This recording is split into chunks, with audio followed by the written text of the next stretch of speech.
এটা আমার Honda shine BS65। এটা তোমরা অনেকে যত জানো, আমার চেন কভারের নিচের এই বোল্ট দুটো স্লিপ হয়ে গেছিলো। এই দুটো বোল্ট আমার স্লিপ হয়ে গেছিলো। আমি কি জোগাড় করেছি, এগুলো যেহেতু 10 নম্বর পোল লাগে, সেজন্য পেছনে 10 নম্বর নাট লাগিয়ে দিয়েছি ওয়েল্ডিং করে, দেখতে পাচ্ছ। এখানে একটা,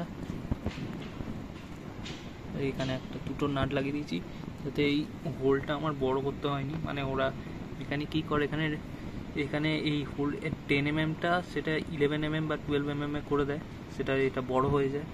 আমি সেটা করিনি। এর পেছনে হচ্ছে একটা 10 নম্বর বোল্ট একটা ওয়েল্ড করে দিয়েছি। এটা সুন্দরভাবে ফিট হয়ে যায়, কোনো অসুবিধা হয় না। আর গাড়ি চললেও কোনো ঝংঝং ঝংঝং করে আওয়াজ হয় না, একদম পারফেক্ট ফিট হয়েছে। চেন কভার লাগিয়ে তোমার দেখিয়ে দেবো। সো যেটা বলেছিলাম প্রপারলি এই দেখো টাইট হয়ে গেছে, কোনো ঢকঢকের আওয়াজ নেই। ভিডিওটা ভালো লাগলে অবশ্যই শেয়ার করে ভাইরাল করে দিও। Thank you.